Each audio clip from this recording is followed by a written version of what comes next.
Robots. Oh, good.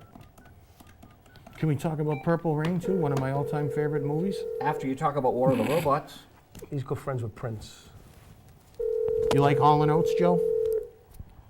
They're good. all in oatmeal. Stritto, talking about movies. Hey, Frank. How's it going, Joe? I don't know. You don't know. Oh, should I tell you? Wait a minute. Say hi. Oh, hi, Frank. This is Frankie Imbergamo. How's it going, Frank? All right, how you doing? Hi, it's Chris Palermo.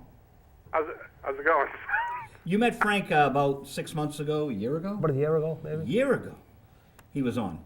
Okay. He's in the Equalizer movie coming out. Oh, wow. What's he play? No, I just play like a homeowner. I'm like a shopper. It was a small part. It wasn't really a big part. Okay. That what I was talking to you last time, I was in RIPD. I was playing a police officer. We spoke about that. All right. And we spoke about The Fighter and a few other movies, yeah. So when are you going to be here in the studio, Frank? Well, if you're going to have a show on June 26th, I can do it. So how does that sound? Is that a Thursday? That's a Thursday. Otherwise, I'll be coming to an empty studio. You're locked in for the date. Yeah, because I got to be in. There's a movie conference in Pittsburgh the week before, and then we're going to drive up to Medford, and my wife loves Boston, and we've never been to Medford, so and I hope to Come be to up Medford. there that Thursday night. I'm just terrified the town council's going to say we need the studio that night. Well, we could always do a mobile, so don't worry. All right. Anyway, June 26th, put me down. Your many viewers can see me in the flesh if anybody All cares. right. They do care. You're a fixture here. Okay, I know Anthony likes me. That's about all I know. So War of the Robots, tell us. War of the Robots, okay. Italian, 1978, and it is a Star Wars clone. Star Wars came out in 1977. Do you remember the first time you saw it, Joe? Yes. Where was it? Well, I don't remember what theater, but I remember seeing it. I remember I was living in Washington, D.C. then, and Star Wars came out, and it was this tremendous hit that came out of nowhere. And, you know, the guys at work, we all wanted to see it, and we decided to go to a midnight show on a weeknight, which is death for me, because I'm not a late-night person, but that was the only show we could get into. And even then, the line was wrapping around the block to get in. So we got in, and it was over at 2 o'clock in the morning. But I got to say, I felt great at work the next day. I thought it was going to be dead. That's it. I thought it was magic, and I'm not surprised it knocked off of many clones. And you know, there was a lot of takeoffs on it right away, and there were a lot of other movies that got onto the space bandwagon, like I guess Battlestar Galactica, which was both a movie and the TV series, came out a year later. And if you haunted the drive-in circuit in rural America, you might have seen War of the Robots, because I think that's the only place it's played.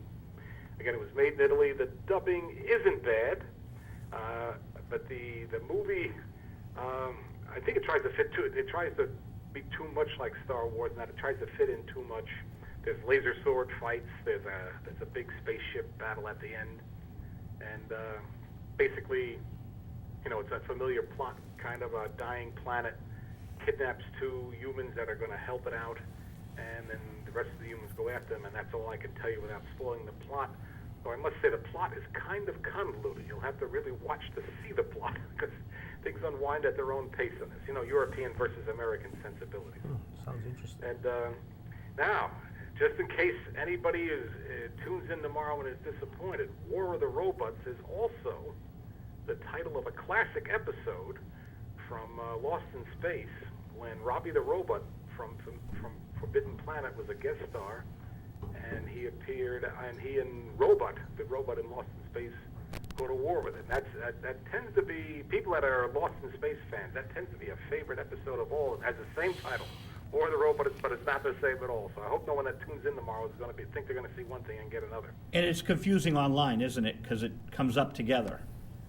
Yeah, and I mean, there's also a movie called Robot Wars, and you know, one of my, you know, for people that don't know, you usually send me the name of the movie that we're going to do early in the week, and sometimes there'll be 3 or 4 movies with the same title. I'm not sure which one you meet, and neither one of us is easy to when you meet it, and neither one of us is easy to get during the week. So I always pray that I'm not reviewing the wrong movie. And but usually I look and there's only one of them that is in the public domain, so that must be it. So And this one's a rather early movie for the public domain. It's like 1978.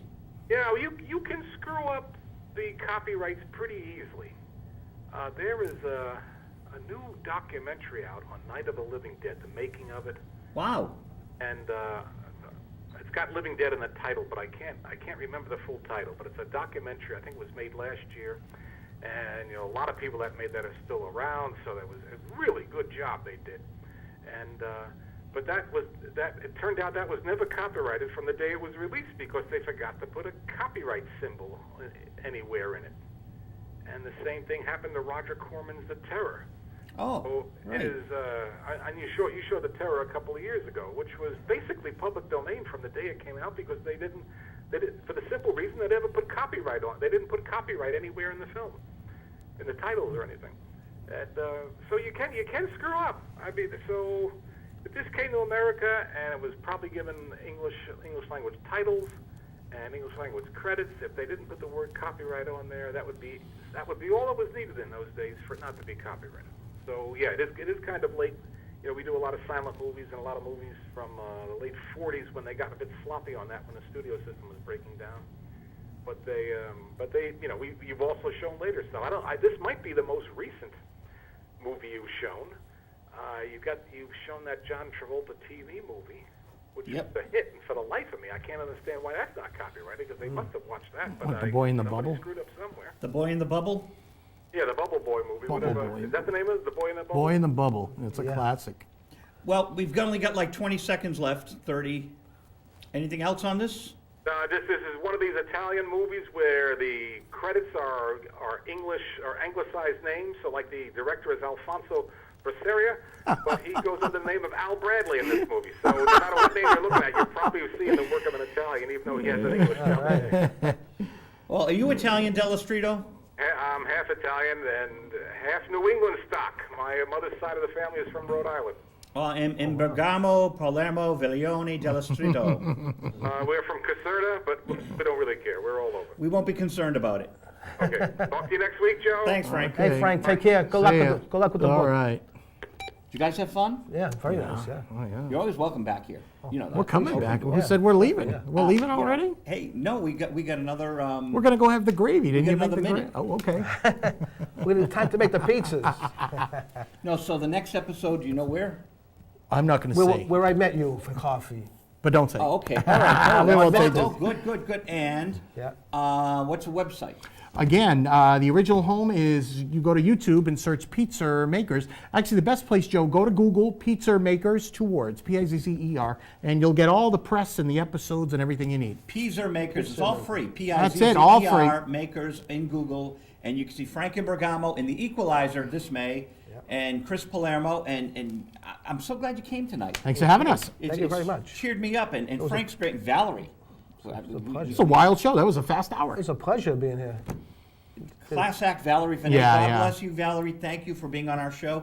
Views and opinions on visual radio are those of the host, Joe Vig, his guests, Frank and Chris and Frank and Valerie. And thank you to Sean O'Brien. And thank you, Dave Gauthier and WinCam and all the staff and members. Bye.